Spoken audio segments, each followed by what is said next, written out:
Hey, what's up? My name is Tyson Brown and I want to welcome you to Tyson's Fitness Tips podcast. This is Australia's top health and fitness podcast to help you lose weight, look good with your shirt off, feel confident in your body, and finally achieve the goals you want with your health and fitness.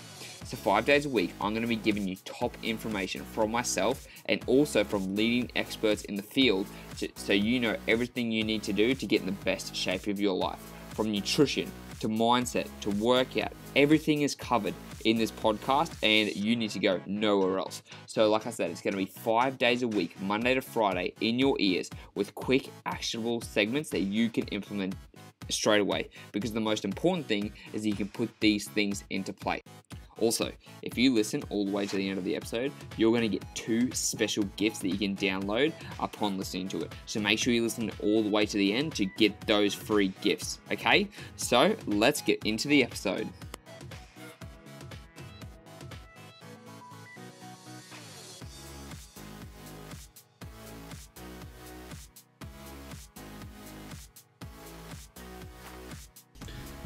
What's going on, guys? Welcome back to another episode of Tyson's Fitness Tips. Now, today I have got another Aussie on the podcast, except he doesn't live in Australia at the moment. He's loving it over in the LA. So the reason I wanted to get this special guest on today is because I've had a lot of interactions with James in the past, and James not only runs a business, but he takes care of his health and fitness, and one of his businesses is actually in the you could say the health side of things, and I thought it would be a really good idea to bring him on to find out how he's able to manage his health and fitness while living a fun lifestyle and also being able to manage his business. So James, thank you so much for coming on today, mate. I really appreciate it. Great to be here, Tyson. I'm super pumped. So James, for the people who don't know you and don't know what you do, can you give us a bit of an idea about the businesses you run and what you do? Sure. Well, in a nutshell, I help people sleep better and I help people reduce or quit alcohol. I have a business called Swanwick Sleep, which produces blue light blocking glasses, affectionately known as Swannies. And you wear these blue light blocking glasses at nighttime to block the blue light from your cell phone, your TV screen, your iPad, your bathroom and kitchen lights. All of that light is disrupting our sleep. And so when you wear the glasses at nighttime, it blocks the blue light. And then when you remove the glasses, you actually can fall asleep quicker, sleep deeper, sleep much more effectively, and wake up feeling nice and refreshed. And then in relation to alcohol, I haven't drunk alcohol since 2010, just as a lifestyle choice. I was never an alcoholic, but I just realized that drinking alcohol was slowing me down. And then 4 years ago, I created a program called the 30-Day No Alcohol Challenge, which has now helped tens of thousands of people around the world.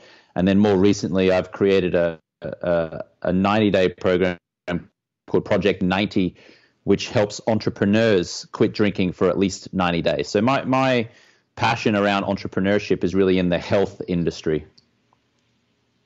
That's really cool. And obviously being able to bring your passion around those 2 products that are actually helping, like what you're focused on, which is really excellent. And in regards to the blue blocking glasses, I think you were kind of one of the first people really who started doing that, because now obviously more and more people are doing it, you're hearing more about it, but you've been doing that for a couple of years now, isn't that right? Yeah, we've been doing it for 3 years. We certainly weren't the first blue light blocking glasses on the market. There were some on the market, but they were really ugly and really unsightly, and they still are, to be honest with you. But we created a stylish pair because most of the battle of getting human beings to adopt any new habit is to make them want to do it consistently. And so we deliberately made our blue light blocking glasses, Swannies, stylish, cool, fun, so people are really motivated to wear them 7 nights a week, 7 days a week, and incorporate it as part of a lifestyle. It's really a lifestyle product.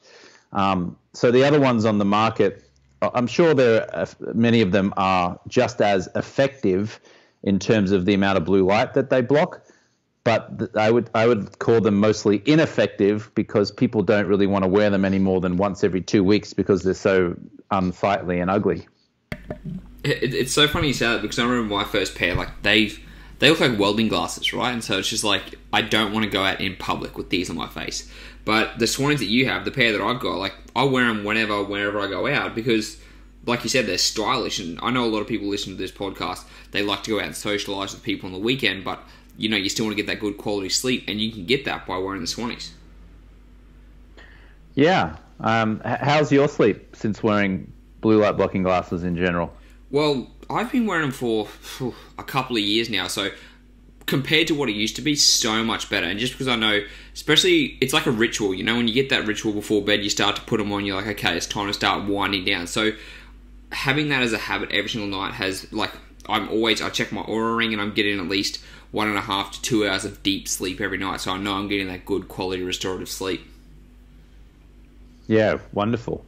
I would describe my sleep as being almost flawless. Not flawless, almost flawless, in the sense that I'm always getting, somewhere around 7.5 to 8 hours sleep a night. I have a good, pre-sleep routine where I'm wearing my Swannies glasses, and I'm preparing for sleep. I sleep in a nice, cool environment, and most days I wake up feeling, rejuvenated and refreshed, the way that nature intended me to feel. It's funny you say that, because I know so many people who, they go to sleep and they wake up and they say they feel like they haven't even slept, or it's like they're in zombie mode all the time, and it's because they may be sleeping, but the sleep might be induced from alcohol, or it might just be a poor quality of sleep, and it's simply because they have screens on their face all night before they go to bed, and their melatonin is being produced in their body. Yeah, so every time you stare into your mobile phone or your cell phone, or you brush your teeth in the bathroom light, that light at night is essentially tricking your body and brain into thinking that it's daytime. And when your body and brain thinks it's daytime, it does not produce as much melatonin as nature intended you to produce, which means that you may have trouble falling asleep, or you toss and turn in the night, or you wake up feeling tired even after 7.5 or 8 hours sleep, because your sleep has just been so compromised. So, overexposure to light at night is really a damaging, having this, damaging effects on our sleep quality. Yeah, for sure. And it's there's just more and more research coming out. So I think it's going to be, more people will catch on to it over time. It's just we're trying to make people aware right now, because you don't want to wait for this, let's say, trend to actually start. You want to get on this now, because the faster you get on it, the better quality sleep you're going to have. You're going to have so much better quality of life. Your energy is going to be better. Your mood's going to be better. It's going to improve everything. Yeah, well, poor sleep has been linked to obesity, diabetes, cancer. I mean, you think about it. If you don't sleep well, then your muscles don't repair. You may have spent a day in the gym, an hour in the gym lifting weights. If you then have disrupted sleep, your muscles aren't growing as effectively as they could grow. Your muscles aren't repairing. If you're really using your brain throughout the day, you're multitasking, you're depleting the glucose levels in your brain, and in doing so, you need to replenish those glucose levels. Like an effective night's sleep is what's really going to refill the tank. But if you're not sleeping well, you're going to wake up only with a half tank, and then you're going to crash and burn pretty early in the day, versus someone who sleeps effectively and they're starting the day and going throughout the day with a full tank. And another thing, when it comes to people who, if you don't get a good night's sleep, because you have that half tank of energy, your body starts to crave sugar, because it's I want false energy, and sugar is a false energy in a way, it provides our body. So we get those cravings, and that's what can cause the obesity, because it's now causing you to overeat, because you want that energy throughout the day. Yeah, you wake up tired, and then you get to about 10:30, 11, and you're so low energy, it's give me a bagel, or give me a Kit Kat, or a Snickers, or let me get some coffee with some cream and a couple of sugars in it, or let me drink a Red Bull or a Gatorade or something, right? Give me something, because I'm crashing here. Versus if you'd slept efficiently, you wake up in the morning and you don't crash at 10:30. You're not hungry at 10:30 or 11. You're not, screaming for something to give you a pick-me-up, because you've already slept well. You're rejuvenated. You're energetic. So, sleep poorly, you're more inclined to reach for a Coca-Cola or a chocolate, or some other kind of crap food that's ultimately going to make you crash, put on weight, and then stay in this vicious cycle where you're constantly trying to find some other kind of energetic lift throughout the day, which is not healthy for you. Mm-hmm.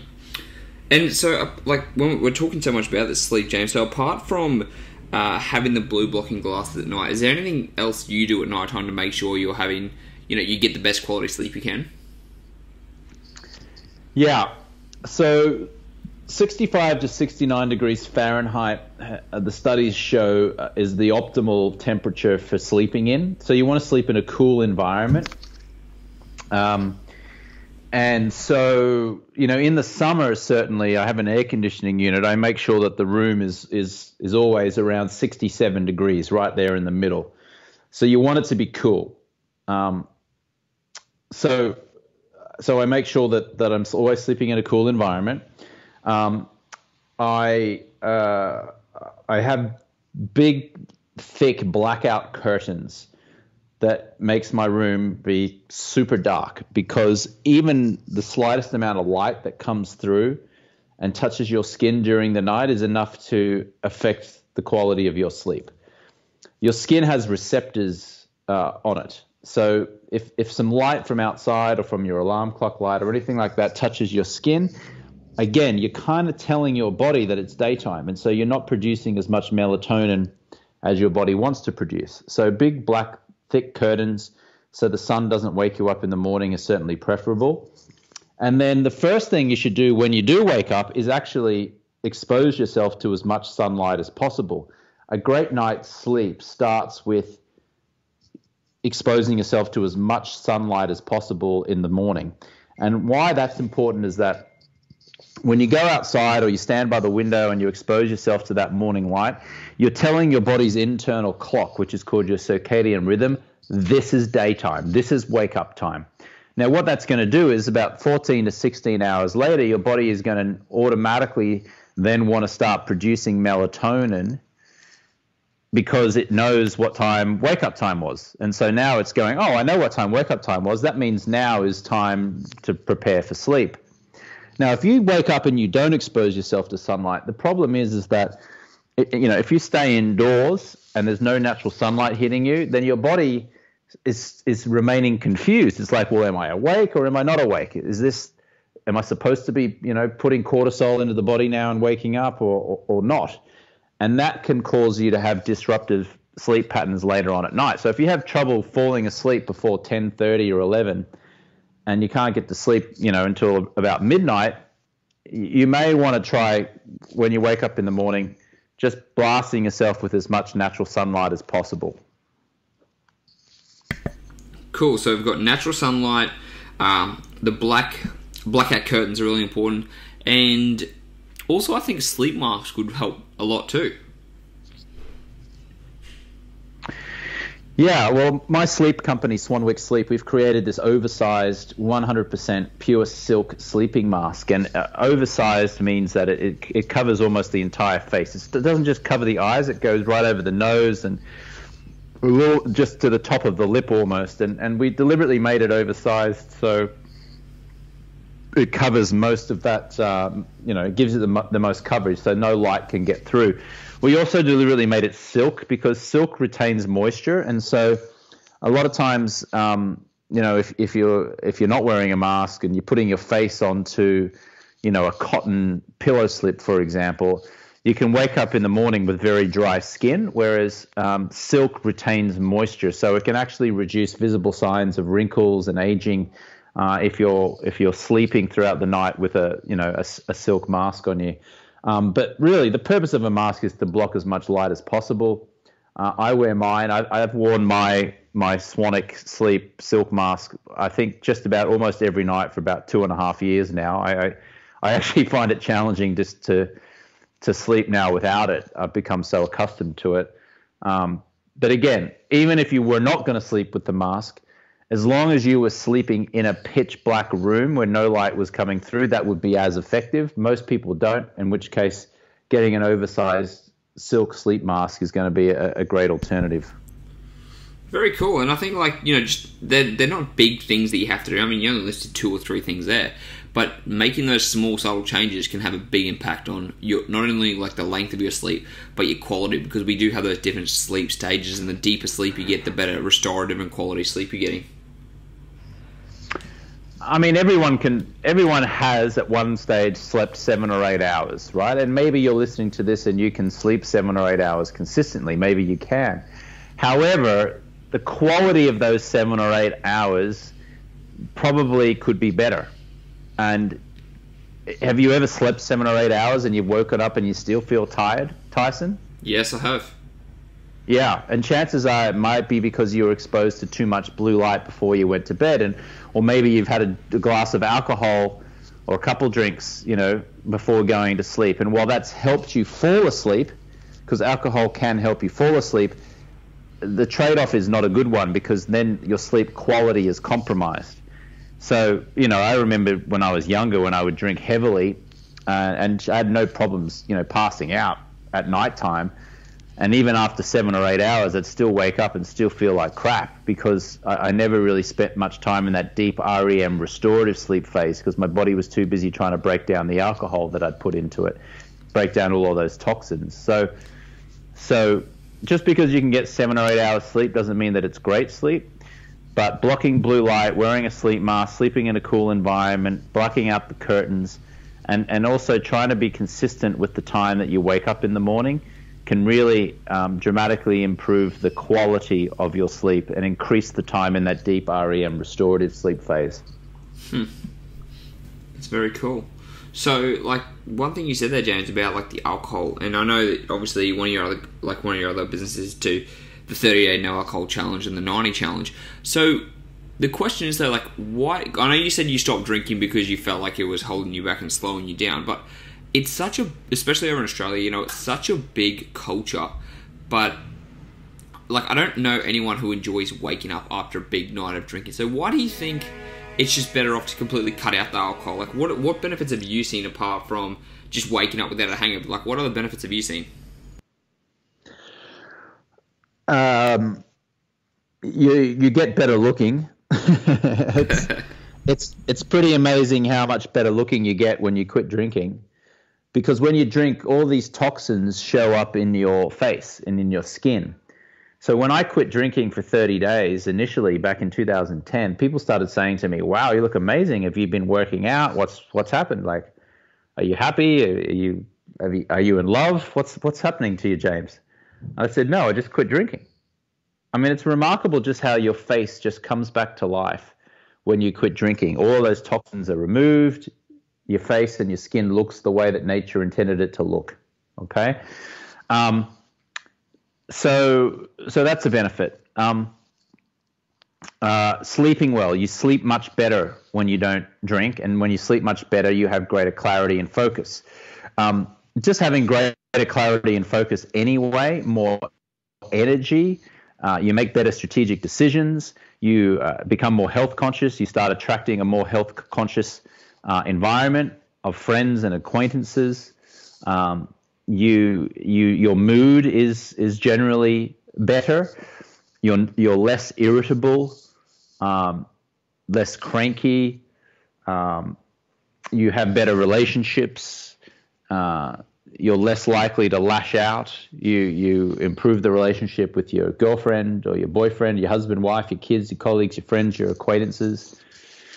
You just become an all-round more agreeable person when you quit drinking, and you also lose a lot of weight. I mean, if you are carrying a few extra pounds, whether it's 5 pounds or 20 pounds or 5 kilos or 20 kilos, as soon as you stop drinking alcohol, the weight just falls off you, because alcohol pretty much is turns into sugar, and it stores around your belly, around your hips, around your thighs.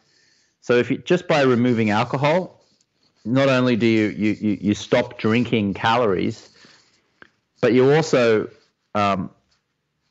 give your liver a break, so your liver doesn't have to work so hard to break down the alcohol. And also you're less likely to eat crap food, because when you're drinking, you're more likely to order fries with the burger, or to have a pack of chips, or to get a dessert, right? But when you don't drink, you're less likely to eat those types of foods. It's so funny you say that, because like it's not a lot of people say when they stop drinking alcohol, like, oh, I stopped drinking alcohol and I lost weight. And it's like, yeah, because it's not that you stop drinking alcohol. It's usually, like you said, when you make those decisions of getting drunk, you always feel like the greasy, salty, high in calorie food that you have. And so having alcohol on top of that is just like, it's a recipe for disaster. So when people give up the drinking, it's like, yes, you are drinking less calories from the alcohol itself that's also going stored around your belly.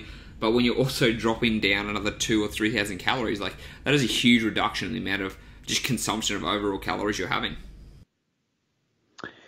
Yeah. I mean, you reduce calories based on not drinking calories, and you reduce calories by not making poor dietary choices when you're drinking those calories. So they go hand in hand. I mean, look, if you want to see the transformation, go to 30daynoalcoholchallenge.com, which is my website, and there's a picture there of me and Jennifer Aniston taken in the late 2000s, and you can see the difference. You can see how fat and puffy I am in the face, and I was sucking my gut in the whole time that photo was taken. And take a look at a photo of me today, and you can just see the transformation. You know, I used to be kind of like, I wasn't fat, but I was like soft, you know, I was kind of like soft. And then as soon as I quit drinking, I leaned up, I got strong, and my entire facial structure changed as well. So, yeah, go to 30-Day No Alcohol Challenge and you can see the transformation. I mean, likewise, I have this program now for entrepreneurs called Project 90. If you go to jamesswanwick.com/Project90, you can see a whole lot of before and after videos there of some of the people who've done my challenge and quit drinking for 90 days. And you can just see it in their face. You know, they start off being kind of miserable and they finish being super happy. So, in my opinion, life is simply better without alcohol. I think we can both agree on that topic, and it's just funny, like, just everything becomes better. And especially, like, one thing I like is actually having my Sundays back. Being able to wake up in the morning and not feel like I've wasted 3/4 of my day because I've come home at 4 or 5 o'clock, slept for a couple of hours, and all of a sudden it's 1 or 2 in the afternoon. I can actually go around and do things on my Sunday instead of just sitting at home feeling miserable. Yeah, your whole life opens up, really. Like Saturdays, you wake up. I mean, I'll tell you what I do. I live in Los Angeles. I live in Venice Beach. You know, I'm in bed on a Friday night most nights, you know, before 10:30, 11. And what I like to do is I like to wake up, I ride my bicycle to Gold's Gym, which is kind of like the mecca of bodybuilding where Arnold Schwarzenegger works out many mornings. I've worked out next to him a couple times. But I'll go there and I'll start working out at, say, 7:30, 7:45. And I'll go through to about 8:30, 8:45 on a Saturday morning. I'll then ride my bike home. I'll shower and maybe have a little bite to eat from 9 until 9:30. And then I get in an Uber and I go across town to Five Rhythms Dance, which is a dance class of about 80 to 100 people. And then I'll dance from 10 a.m. until about 11:45 a.m., almost 2 hours. Let's call it an hour and a half. And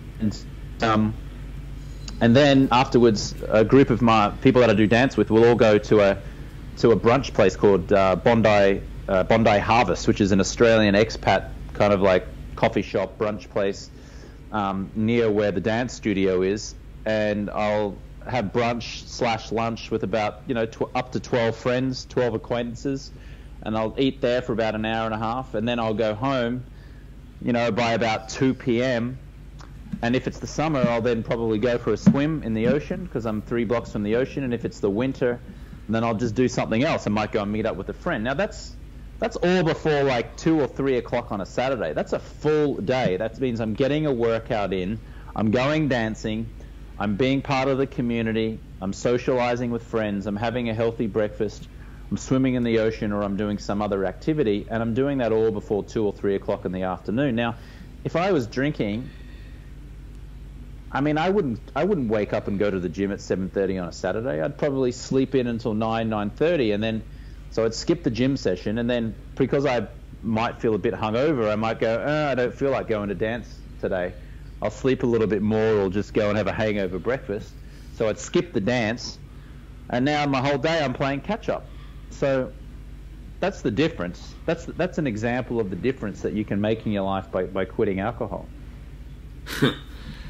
And it's like, just thinking about that, I know you kind of described what your Saturday was like.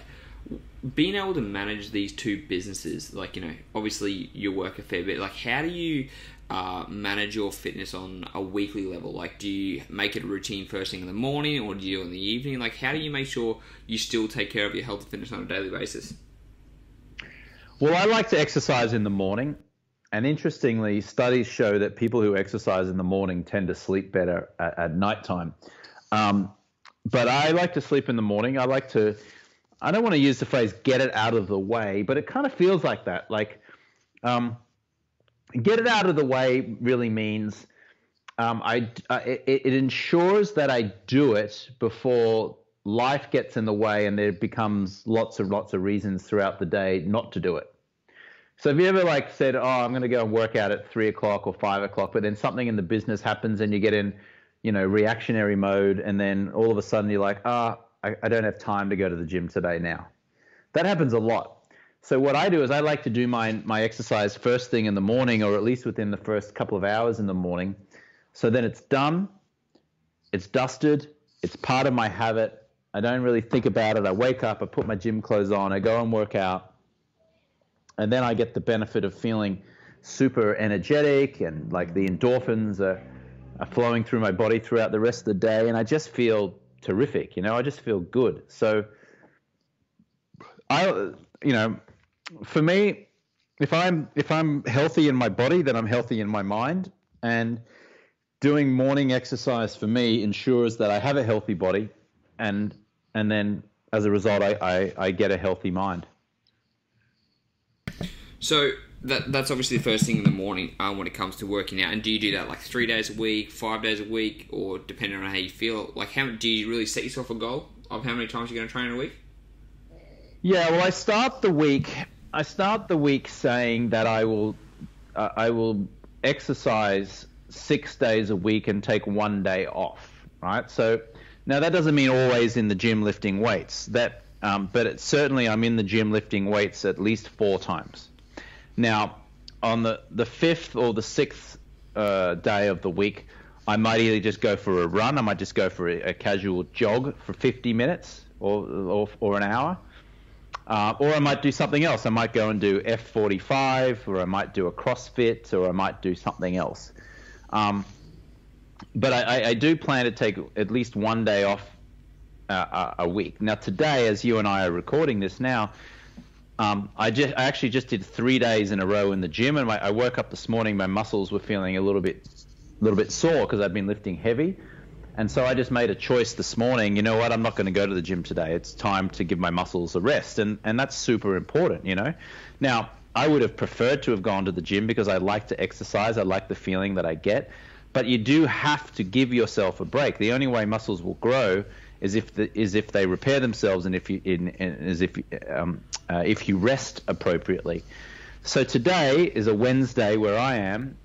That's my day off. Now I'm going to go back to the gym on Thursday. I'll be back in the gym on Friday. I'll be back in the gym Saturday morning, and then on Sunday, I might go for a little jog along Santa Monica or Venice, just a very very light kind of jog.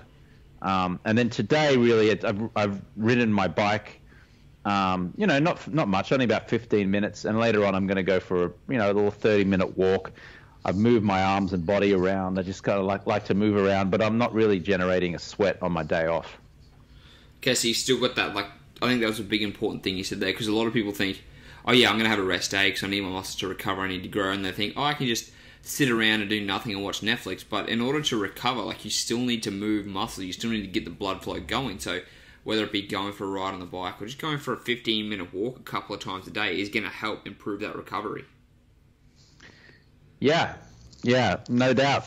It's not just sitting around. I actually just bought my mother a Fitbit for Christmas, and it monitors how many steps she takes. I actually don't do that, but I think I'm going to do that. I want to monitor just how many steps I take, because I think that'd be quite telling. On a day off, if you're just phoning it in and you're just kind of lying down on the sofa and you only rack up 1,000 steps during the day, you know that's not enough. Yeah, for sure. Like I like even myself have one, and it's not a Fitbit or it's the same type of thing. It tracks my steps, and it's like it's so easy to, like, whether you think you've moved around or not, like having that actual data there to go, wow, I actually moved less than I thought, or I moved more than I thought, is a good, it's like a little bit of a wake-up call, to actually get your body moving again and say, okay, I've got to make a conscious decision just to do a little bit extra on my day off. Yeah, I mean, you should always be doing something. I mean, in my mind, I'm always aiming for 6 days with one full day off, and sometimes it's 5 days and I get 2 days off, but on those days off, I'm making sure I'm still doing something, like a walk or a cycle or something like that. Awesome. And so what about food, James? Like, do you follow any type of, like, a diet approach, or do you just try and eat as healthy as possible? Do you eat a couple of times a day? What's kind of like your diet look like?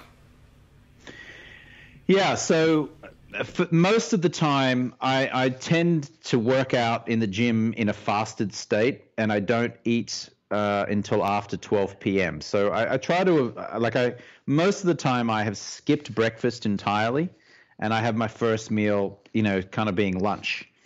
And the foods that I eat, I try to do 80-20 of paleo. So, lean meats and vegetables and salads and things like that.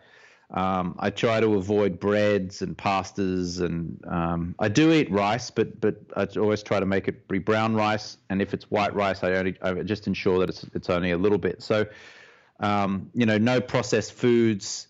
I try to avoid crap like, sugars like Snicker bars, Snickers and Kit Kats and all that kind of stuff. I drink lots of water.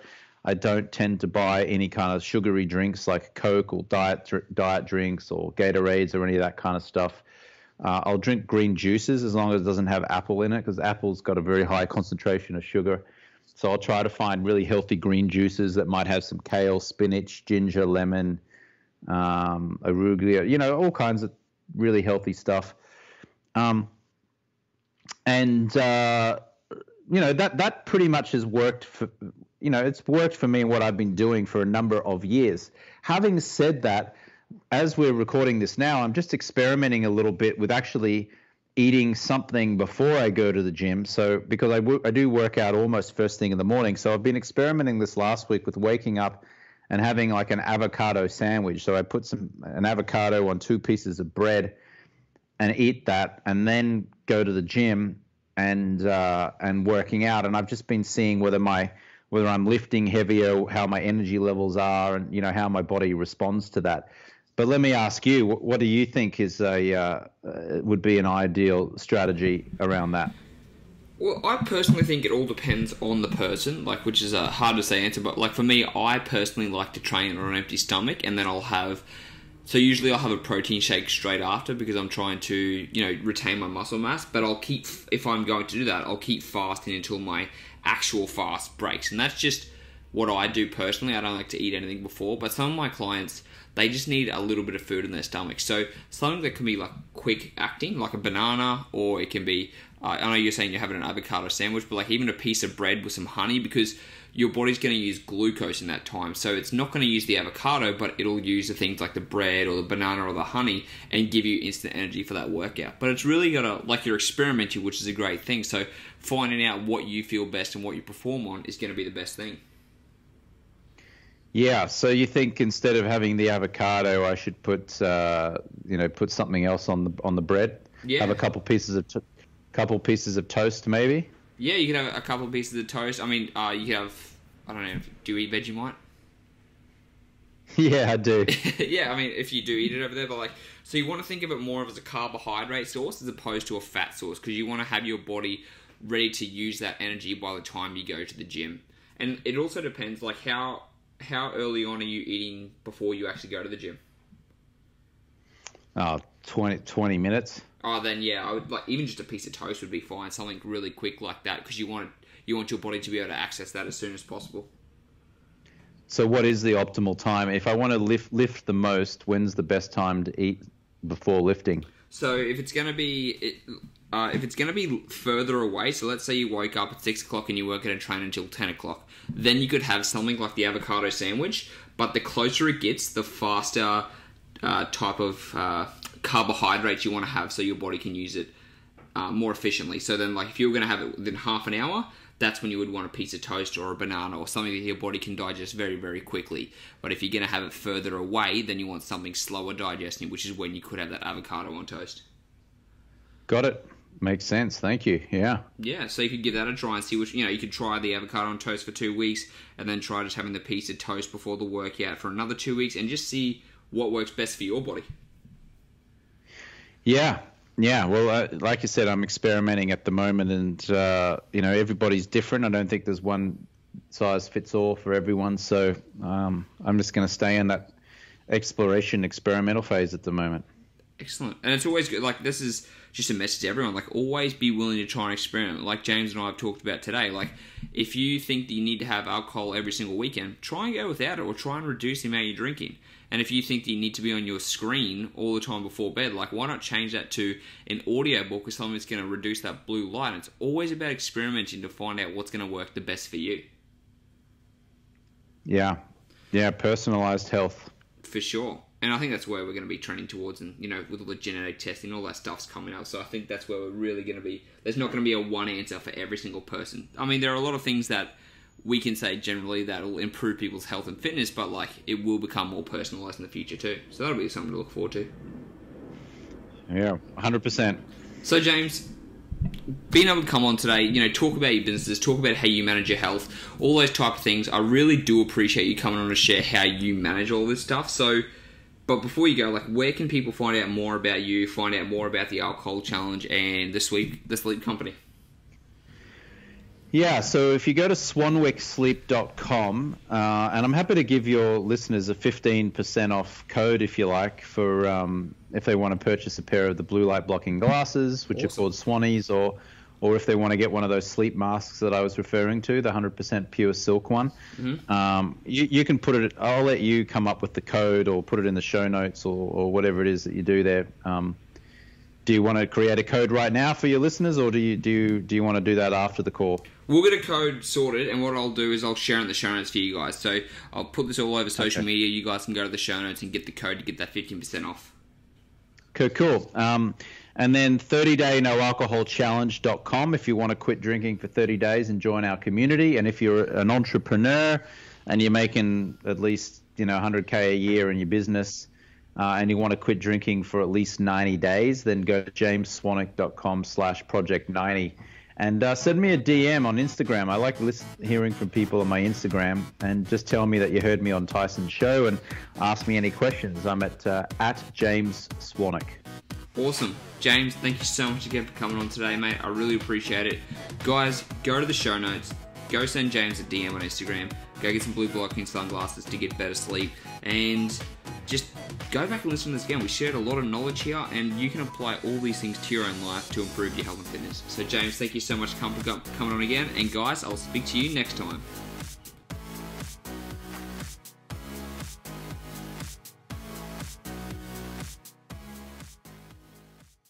Hey, thanks for listening to the podcast. I really appreciate it. So now you've listened all the way to the end. That means you get some free goodies. So what you can do is you've got two different options, or you can take them both. I've got an intermittent fasting cheat sheet and a high protein 20 recipe meal guide designed specifically for you in your situation. These meal plans and this intermittent fasting guide are designed to help you burn stubborn belly fat and get in the best shape of your life. So all you have to do is go to the show notes, click on the download link, and they'll get sent straight to your email address. It's as simple as that. They're completely free. They're going to help you transform your body. So go to the show notes now and download the free guides, and I'll speak to you in the next episode.